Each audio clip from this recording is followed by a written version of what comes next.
Hello everyone and welcome back to the channel. So here we have the new AAU2 update dropped last night. So that means we now have a updated 747-8 and of course the updated version to the 787 Dreamliner. So I figured what we do today, we're just here on the runway, all fired up. Heathrow, runway 27 right. I figured we would set ourselves a route, basically doing kind of like a little loop around Heathrow, giving us a SID and a star, some time in the air, just so we can put to the test the new VNAV and LNAV systems and just kind of see how we get on. So let's jump on into the cockpit. Like I say, we're all fired up. We're going to program ourselves a route, also take a look at the FMC, see how that's changed, and see what we got here. Alrighty, so here we are on the flight deck. So if we jump down and have a look at the FMC, we can see what's going on here. So we're just in the standard screen you get when you first boot up, and go to pause in it. That's been sorted out for us because I just basically spawned us on the runway, so no cold and dark today. Although there is some manuals on the Flight Sim website now, I believe, which will show you in great detail how to fly these planes properly, including full cold and dark procedures. So perhaps a video for another day where we kind of follow that through together and see where that takes us. So that'd be cool. So let's go to the route. So here we can type in EGLL for Heathrow. Pop that in the origin. That's good. That's worked. And we are on 27 right. And we're going to go to EGLL. So if we go activate and execute. Cool. As for perf init, maybe if we do a cruise at, say, let's do a cruise at 10,000. So I don't think we're going to be up very long. But that being said, SIDs and stars can take a minute. Cost index, I'll just put 100. These don't kind of obsess over the figures I'm putting in here. This is literally just to get us going. What have we got here then? 0 fuel weight. Oh, cool. So if you click that, it does put it in the scratch pad. So that's a calculated value. Click it into 0 fuel weight. Reserves. Okay, invalid entry. Okay, let's just do 10. Just to satisfy it. Again, don't obsess over the values. Remember to click execute.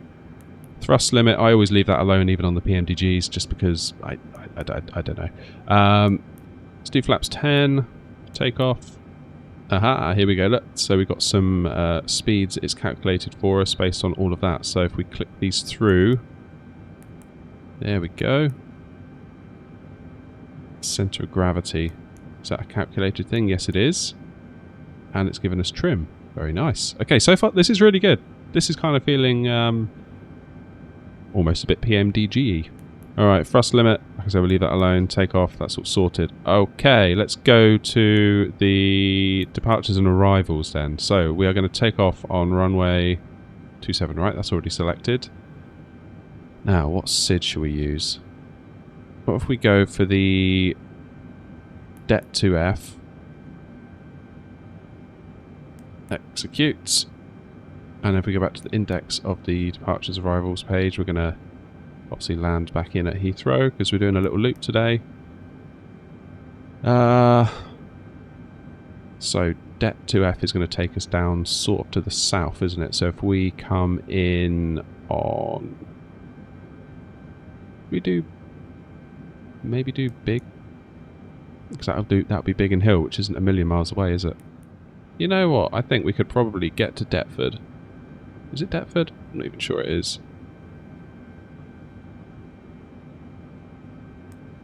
Let's transition via Big. Execute that. And let's go into the legs.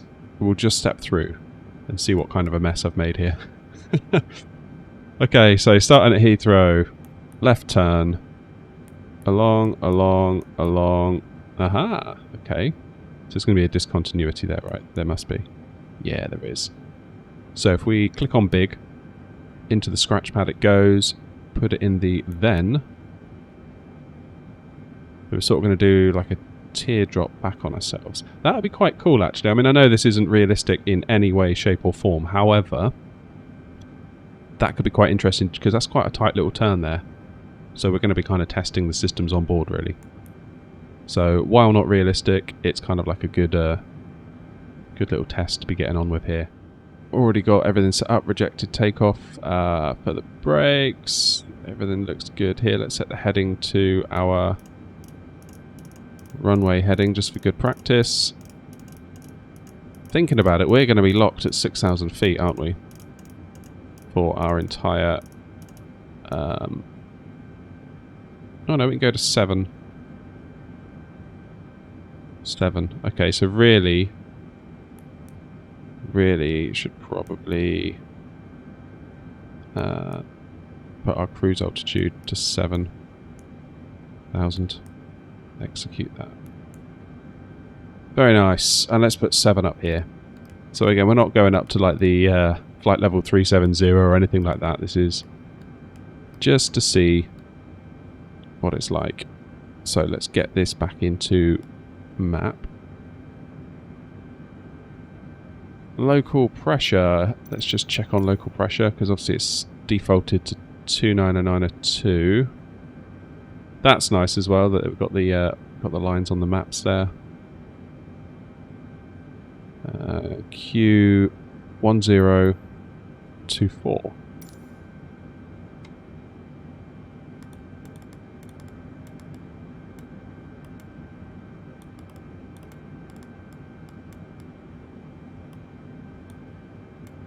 There it is. Okay, so without further ado, I say we get going. Let's just bring in our little map here, just to help us with the turns, because we're going to be flying things manually, just to get a feel of the aircraft. We'll do the first little bit by hand, and then we will set the LNAVs going. In fact, can we arm those? Yes, we can. Very nice. Alright, let's get the cam on. There we go. You see I've got my yoke here. Got full movement. And throttles. Yep, that's all good.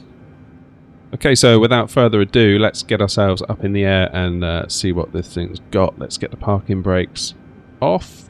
Flaps are set to 10. Let's hold it on the brakes manually. Let the engine stabilise.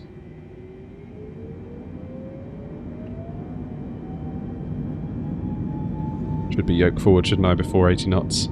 Or at least that's what you do in a 737. I presume that translates into a 7472.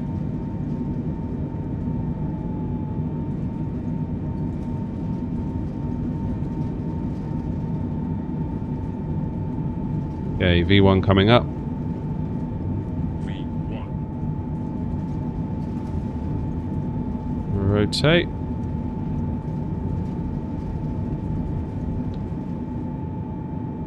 And away we go. Positive rate. Gear up.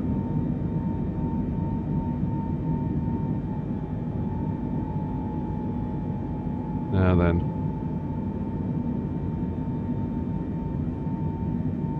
Let's get that turn underway.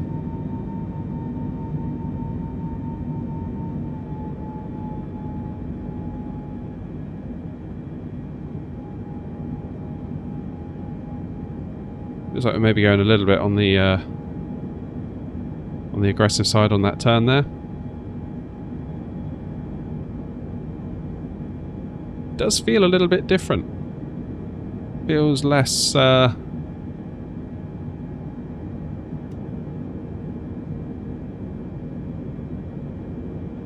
less floaty, I guess would be the word. I mean, keep in mind I'm not a real pilot, I'm just a simmer, but I do a lot of it, so kind of feel like I've got a reasonably good idea of what feels right and what doesn't. And the original stock 747 never felt quite right. Similarly, neither did the 78, to be perfectly honest. Okay.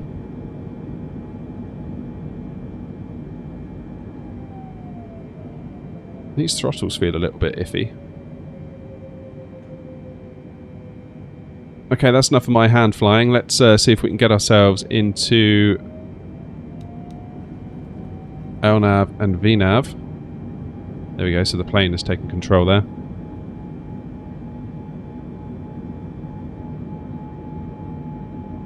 Very nice. So it's just correcting a little bit of mess I made there. It should now start to turn to come onto this track. There it goes.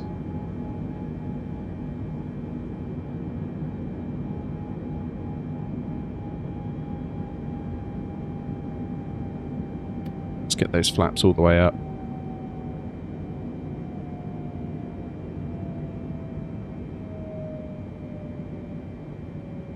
Very good. So if we zoom out, we've got another turn coming up.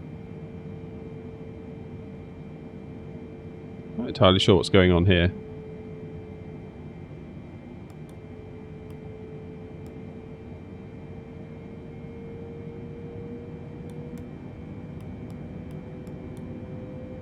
Yeah, that is a bit weird.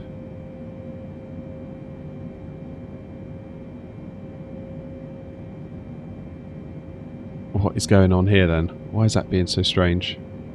So we're going to go along here, back to here to big, and then what? Doesn't make any sense. Let's review what's going on here. Okay, legs. So we go det.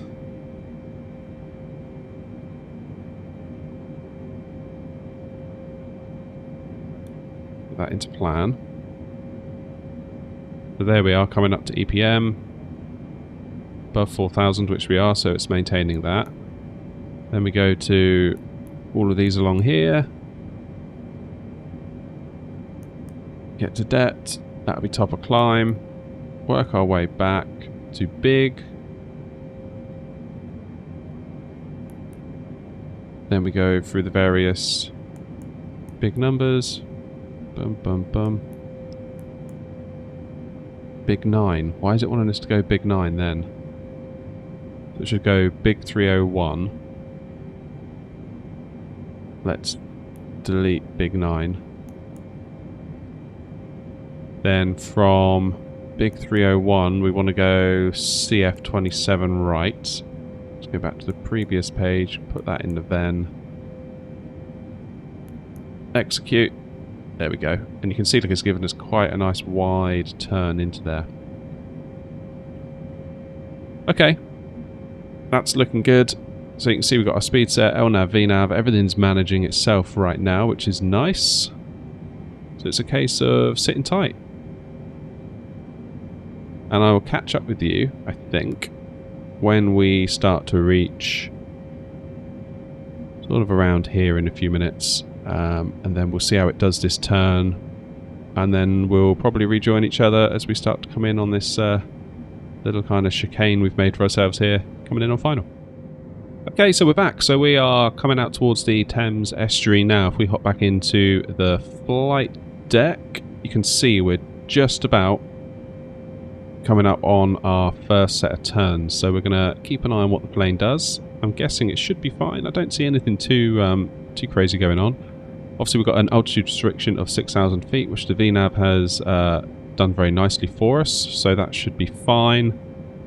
Looking at the legs, we can go up to 7,000 after this, and I've got that pre-programmed in up here, so again we'll be keeping an eye just to make sure that the plane, once we get past this waypoint, does begin to climb to 7,000. So let's see what it does.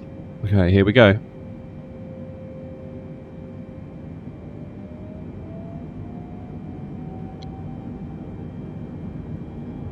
Very nice. A little bit confused as to why we're accelerating though, because of course we are still under 10,000 feet.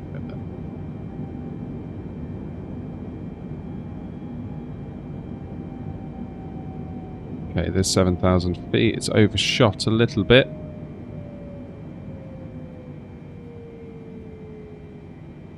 And now it's going to come back down to correct. Presumably the speed is also going to try and come back down to meet it. I mean, that's Okay. I mean, that's not PMDG levels of VNAV, but that's okay. Give that a 7 out of 10.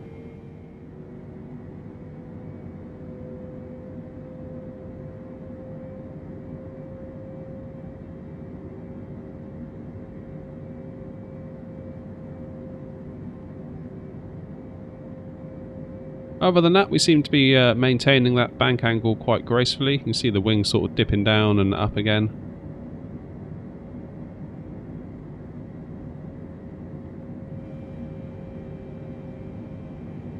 Just check that we are actually where we should be on the map, and again, that is holding quite nicely there. So we should start to level out.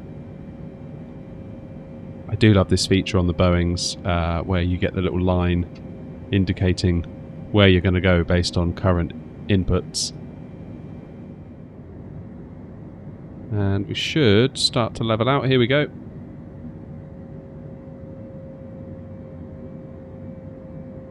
Yeah, it's hard to argue with that. I mean, the only thing I would pick fault at is the way that the plane almost rushed to go to 7,000 feet. It was almost like, quickly, 7,000, and off it went, and it did so at the expense of overshooting 7,000 and also overshooting 250 knots. So not 100% sure on that. Maybe that's default behaviour for the aircraft. I don't know. Like I say, I've never flown one of these for real. I'm not a real pilot, but to me that just felt a bit off, and it's not really the kind of behaviour I've been that used to seeing in the PMDG aircraft. So for me, that was the only negative so far.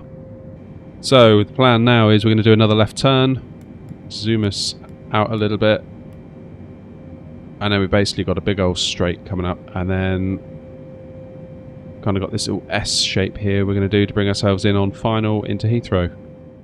Here we go, here's the turn.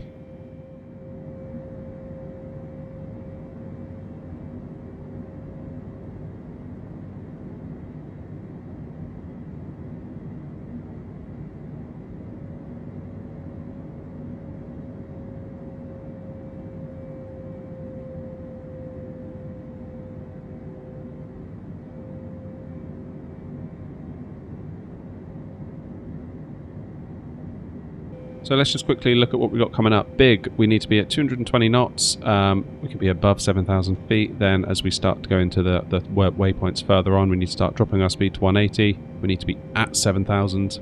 Then we can come down to 6. That 5969, you can see that moving around. That is a calculated value. We don't actually have to be at that altitude when we get to this waypoint. It's just the plane calculating where it thinks we will be at along our journey.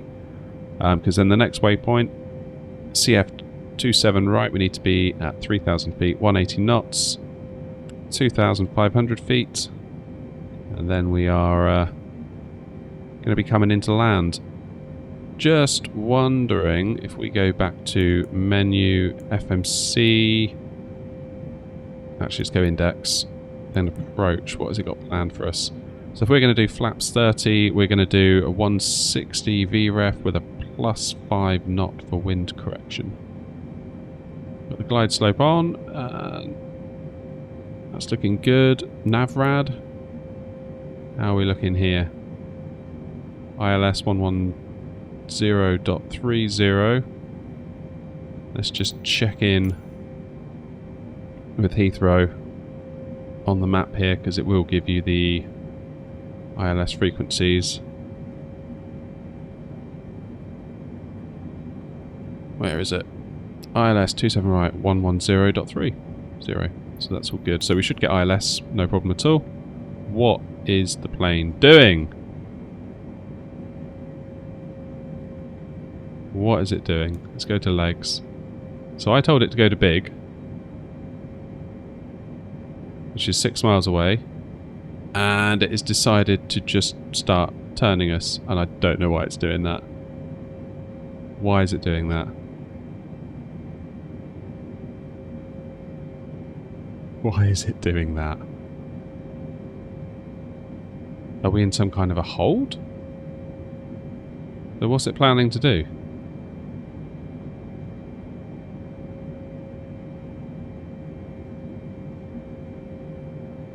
So I almost said then, right, I'll see you all in a minute when we start going through the later stages of the approach, but I'm glad I didn't. because now it's been really weird.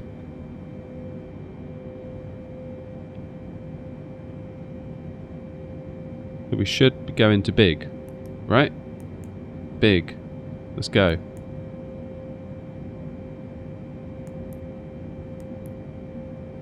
Why did it do that, I wonder? Interestingly, I don't know if you noticed then, but we had all the DET waypoints that were still on the map. So did the plane not kind of tick those off, for want of a better word, as we went past them? I wonder if that's what it is. So speed we've currently got set to 40. We are 11 miles away from big, where we need to be at 220, so I'm hoping that the plane is going to manage that speed for us. You see, it's got us a track now to bring us back on course. That is very strange behaviour.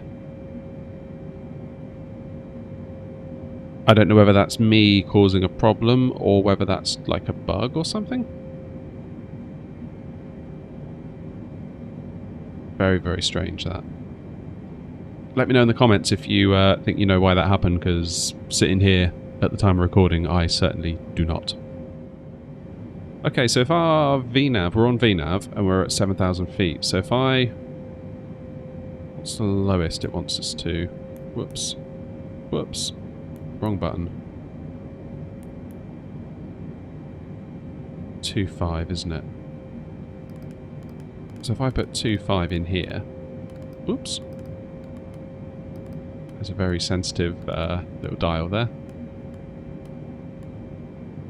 Okay, so we're back on track. I think. We are now 8 miles away from big. Seemingly heading in the right direction. And we'll see if the next thing's coming up. Basically, what I want to see is, will the plane allow us to, or allow itself to slow down to 220 knots without any intervention from myself? And will it then start to step down through these altitudes, because I've got VNAV activated and I'm telling it that 2,500 feet is its floor. That's as low as it's going to allow itself to go on autopilot. So it should step through these 7, 6. I've done it again. 7, 6, 3, 2, 5, and then obviously we'll be looking at that point. We'll be on final because we'll be up here. Tempted to see if the plane can auto land this time, and then maybe follow up with some manual landing videos.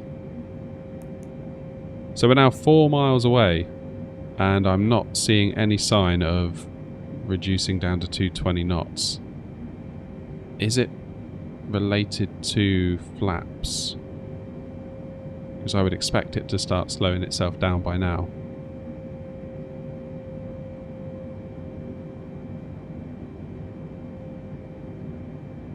Because it's got 240 from somewhere. There it goes, 220.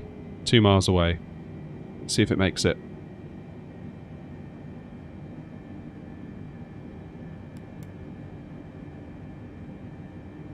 This is either going to be very, very impressive or cutting it a bit fine, I think.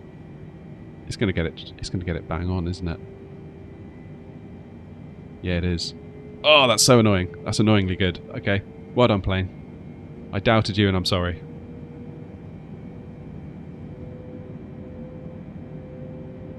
So, as we sit here, Heathrow is over there.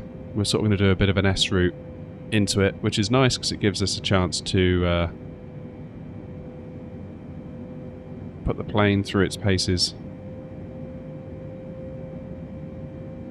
So we can stay at 7,000 for the next waypoint. Top of descent, it's worked out, is obviously right at that waypoint.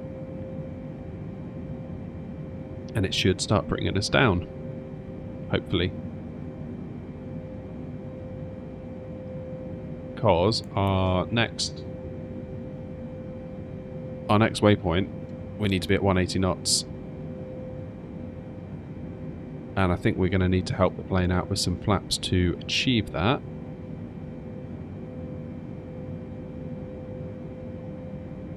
Because obviously, look here, 180 is in the red. That might be interesting if we do nothing to see how far it lets itself go. Again, this is not what you would typically do if you were trying to fly this thing properly, but I'm just trying to push the envelope a bit today. Trying to see where the limits of the plane are. See what it can do on its own. Because that's the whole point of this AAU2 update, is that it's an avionics kind of overhaul. So far, I'd say it's done very, very well. The only weirdness was when it kind of shot up to 7,000 feet. It felt like it did that a bit aggressively. Oh, there we go, look. It wants to go down to 180. Is it going to let itself do it?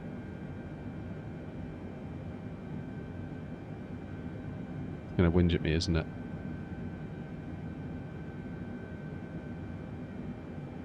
It's doing it though, isn't it? It is doing it.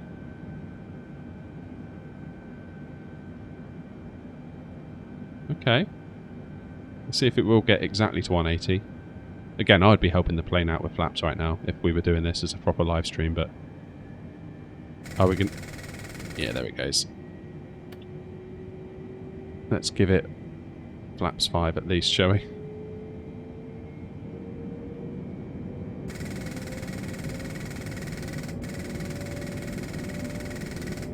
What are we thinking? Flaps 10?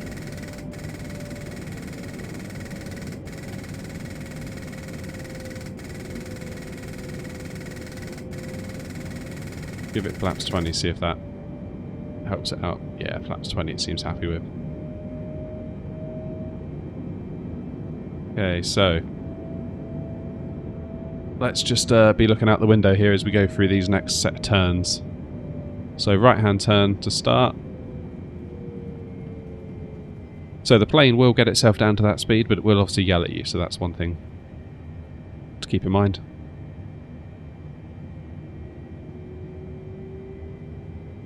What do we do now? We straighten out just for a little minute. Staying at 180 now.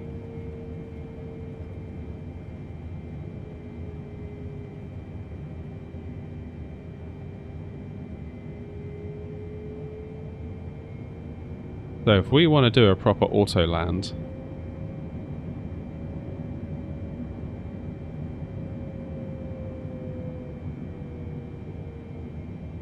so there's the descent going nicely. We need to be above 6,000 at this waypoint, and you can see here, or 6,000, or at or above 6,000.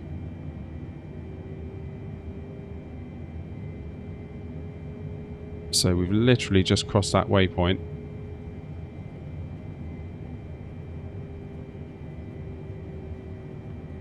Very good. Feels like the speed's having a bit of a time here.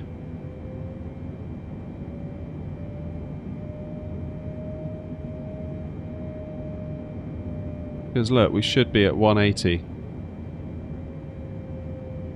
And yeah, it's wanting us a bit less than that. 172 the plane has decided. So let's help it out with a bit more on the flaps. Get the landing gear down. Landing gear, landing gear, landing gear, landing gear, landing gear. Let's go to 162.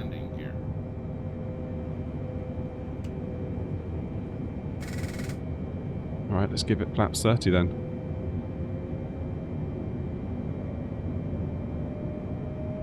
Plane is slowing itself down quite aggressively on its own because look, according to the FMC here, 180, 180. Obviously, we wouldn't be at 180 at the runway as it suggests. So the plane is obviously calculating these values from somewhere.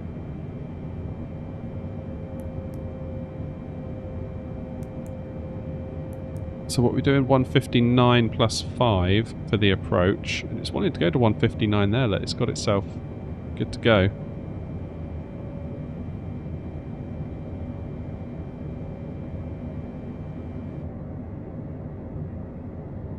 There we go, flaps are out at full.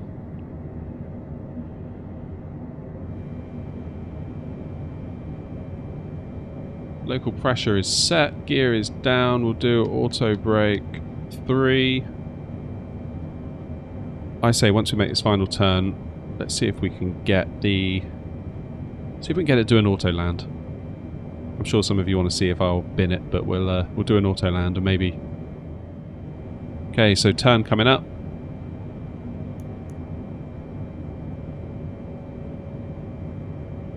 Continuing on down to 3,000 feet. Alright, let's see. This is quite a tight little turn, this.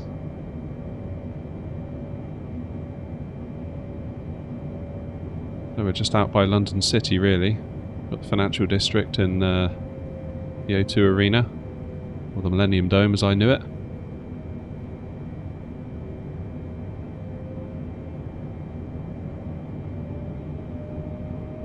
Okay, we're doing pretty good.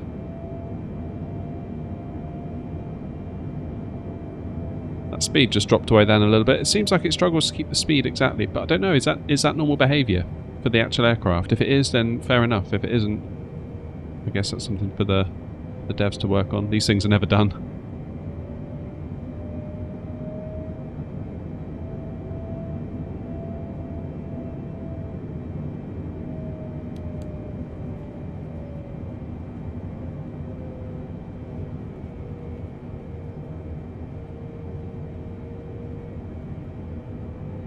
There we go, so we're going to intercept there.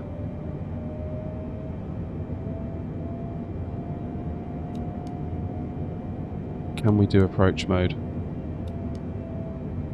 There it is. So approach mode brings on all 3 autopilots.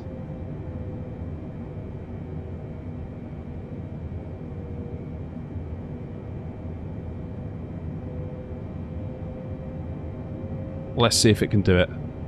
If it can do it, fair play. Fair play. Again, it's managing its own speed. We haven't like kind of overridden anything. Got the runway heading in there. That's all we've done.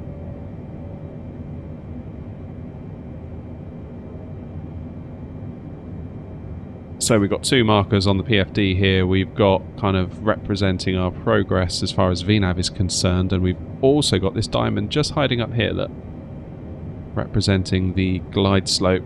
So it's good to see that that's above us. Obviously that's higher than this line, therefore the glide slope is above us, so we're going to be intercepting it from underneath, which is always the best way, otherwise you're chasing it all the way down, kind of nose-diving your way down to try and catch that ILS, which is not what we want.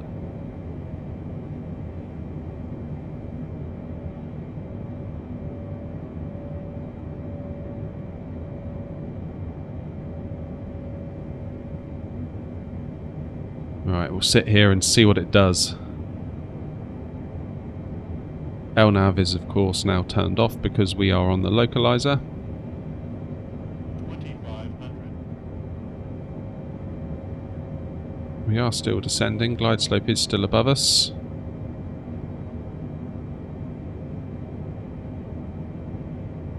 Of course we're descending down to 2,500 feet, which is the constraint for the waypoint we're just about to pass.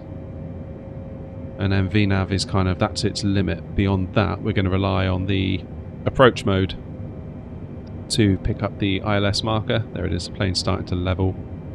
The real test will be now.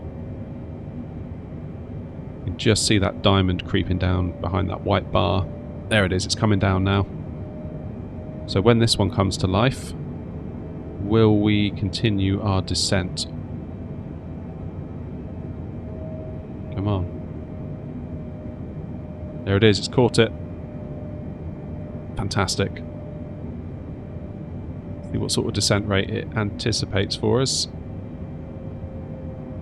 So again, it sort of over-egged it a bit at 1,000 feet per minute. Now it's walking it back slightly.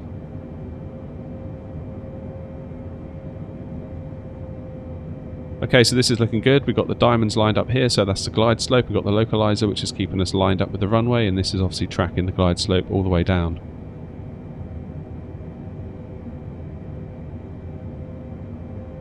Fingers crossed.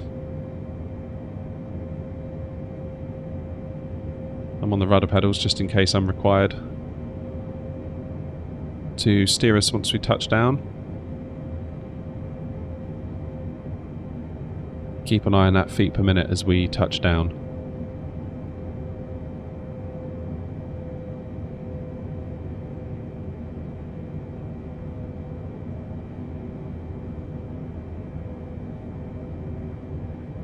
Here we go.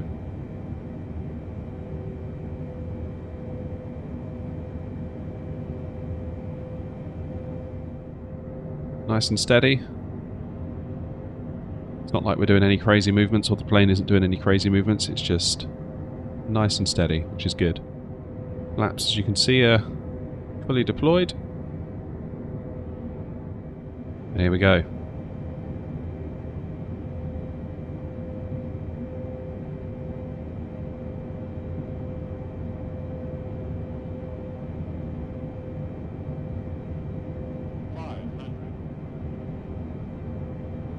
Happy seem happy, 2 reds, 2 whites. Everything's looking good at this point. Well, this could be famous last words, of course.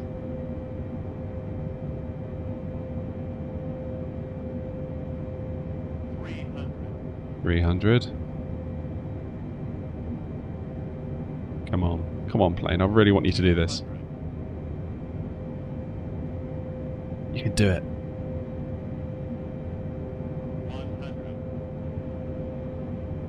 50, 40, 30, 20, 10.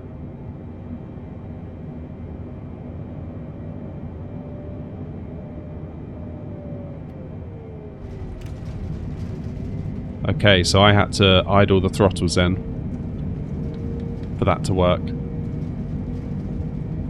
Otherwise it would have kept floating.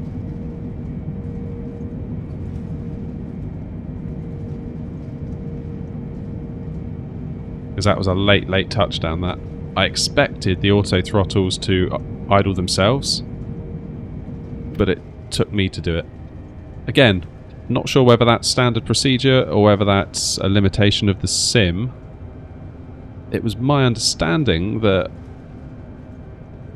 if you've got auto throttles on and it's doing an auto land, I kind of expected it to do it itself, but I could be wrong. I could be wrong. Like I say, Boeings are not my strong point at the moment. We're learning a lot about the 737 in our live streams. And obviously the 747 we rarely fly, so there are some serious patches in my knowledge. So again, that was a big old float there towards the end, and it took me to manually sort the throttles out to get us down. So a bit of a mixed bag, really. I felt like, on the whole, the plane did really well. However, we did that kind of weird jumping up to 7,000 feet really aggressively, which meant that we overshot 7,000 feet, and it also meant that we overshot 250 knots when we were beneath 10,000 feet. Then, of course, heading towards the big waypoint, the plane just decided to do a 180. And it looked like a lot of the waypoints were still on the ND from the SID that we did out of Heathrow, the DET, whatever it was called, Departure. So I wonder whether they were still kind of lingering in the plane's memory and it kind of wanted to fly back to them. Of course, once I went into the legs and then told it to go to big. That's weird. Why isn't it steering? That's better. Once I then told it to go back to big, it was fine and it continued without issue. So, bit of a mixed bag. Bit of a mixed bag. Maybe there are reasons why all of that happened, in which case, no hard feelings against the plane. Probably more appropriate to direct your anger to the fool attempting to fly it, which would be me. But that's okay, I've got broad shoulders. Let me know in the comments if you've got any thoughts on why any of the weirdnesses took place that did. So we've got, the first thing was the aggressive nature in which it went up to 7,000 feet. The second thing is trying to do a 180 when we were heading towards the big waypoint. The third thing was the fact that I had to idle the throttles manually to get it to touchdown, otherwise we'd have just been floating along there for some time. Maybe it was coincidence, maybe me moving my throttles actually didn't do a damn thing about it, because of course we were still in auto throttle, I believe. I'll have to kind of scrub back and watch that. Maybe it was just a really late touchdown. That is another possibility. Anyway, let me know what you think. I'm hoping there's people watching that know significantly more about this aircraft than I, because like I say, we normally fly the 737, the PNDG version, and the A320 fly-by-wire on our live stream, so this is not the not where I'm an expert at all. Not that I'm an expert anywhere else, but you get the idea. If you found today's videos useful or you've liked it, please do hit the like button. It helps the channel a ton and it helps us reach more like-minded people. Make sure you're subscribed because we do go live during the week a few times. So if you're subbed and you ring the bell for that, you should get notified. It'd be great to have you come along on our little adventures as we try and learn more about these amazing aircraft. But I will leave it there for today. Thank you so much for watching, and as always, happy flying.